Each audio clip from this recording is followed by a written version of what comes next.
2005, Mauritius suffered a double whammy economic shock, losing its preferential trade agreements for its sugar and textile industries. And so it had to come up with an innovative solution, and it decided to turn the island into a financial services hub. But how did it do this, and how does it plan to survive the global slowdown? We had survived basically as part of the European Union's arrangements with the former Commonwealth countries, which was sort of building up on the Commonwealth Sugar Agreement, built up into the Lomé Convention. So we were surviving on that. And of course, we don't know what hit us the day that particular agreement was declared to be non-WTO compatible. So the day we had to dismantle all these preferences, in particular for sugar, for example, and for favored access for textiles and others to European markets, quota access. So when all these had to go, we had to become more market friendly, we had to become more competitive, we had to become more productive. Basically what we did was a couple of things. First, we radically transformed the way business is carried out in our country by improving the ease with which you do business and by lowering the costs of doing business. We rationalize many legislation and incentives and consolidated everything into one solid legislation with a level playing field. Second, we have opened up the country to the world in terms of attracting talents, ideas, innovation, and technology. And the third thing we did was to simplify the taxation system. We had a very complicated tax system with a lot of carve-outs, many allowances, many deductions, and it was not leading to an efficient allocation of resources. So we took a very bold decision. We abolished most of these allowances and deduction, we removed most of the carve-outs, and we adopted a single rate of taxation across the system. 15% corporate tax, 15% personal income tax, and 15% VAT. Mauritius fought back, ignoring critics and putting its energy into convincing investors to move their businesses here and of course making Mauritius an offshore investment hub. Now the financial sector contributes 12% to the country's GDP. The financial services sector in Mauritius has come a long way over the last 15 years, and this has been essentially driven by the fast growth of the real sector of the economy, and this has created a conducive environment to, financial product innovation, creation of new institutions, and the setting up of the stock exchange, in fact, fits very well within this change that has characterized the Mauritian economy over the last 15 years. So, as far as the stock exchange is concerned, we started our operations in 1989 as a very small pre-emerging stock exchange with 5 listed companies, and we at some point in time, 3 or 4 years down the road, we already had some 20 companies listed. And other than the stock exchange, I think there's been a lot of developments in the financial services sector in general. We are one of the leading offshore centers in Mauritius. We are used more and more as one of the main conduit to India in terms of FDIs.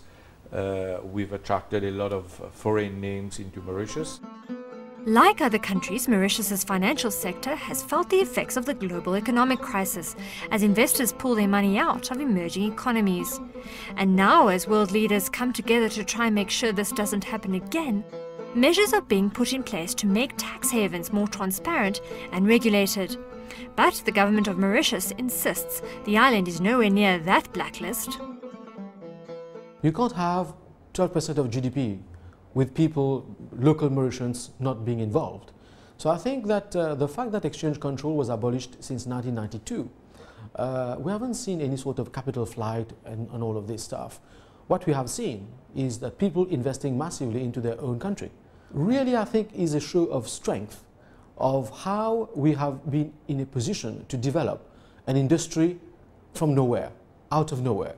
There is now a pool of talent in the country. There's a pool of talent that has been developed.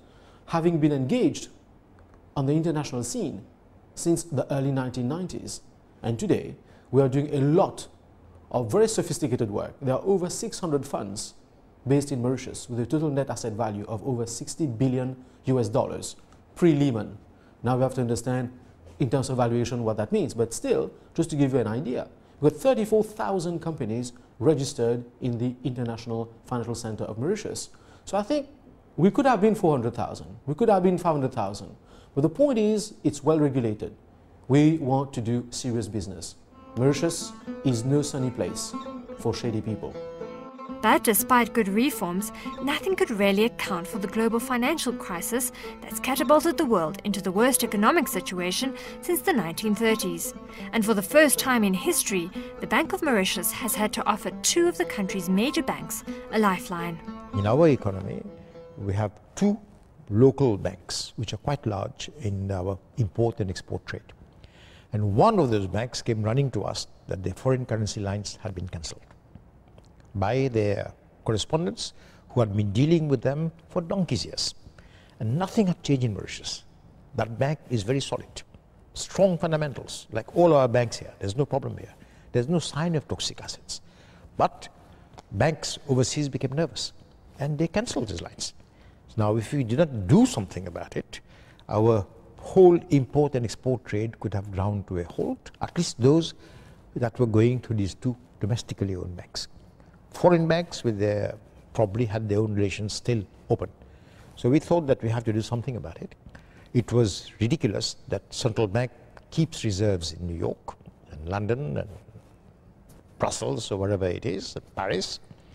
Those reserves are passed on indirectly to some banks who in turn give it out to others and partly to our own bank.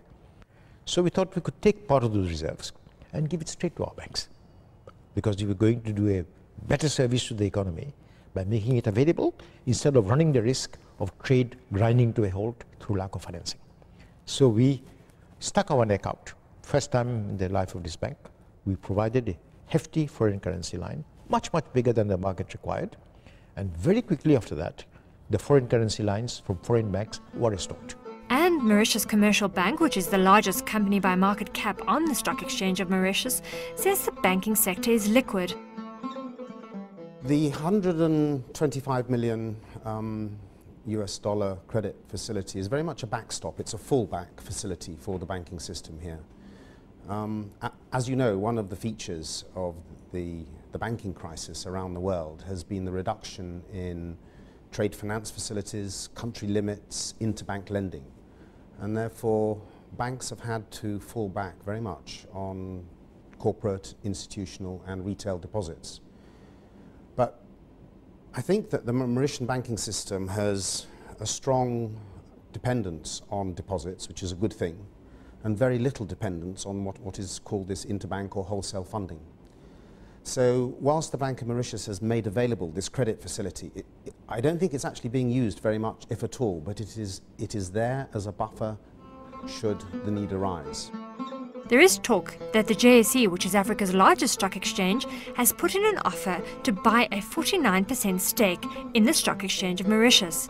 This was at first rejected by the Financial Services Commission, forcing the parties to go back to the drawing board. At the time of broadcast, no one was willing to comment on any new development.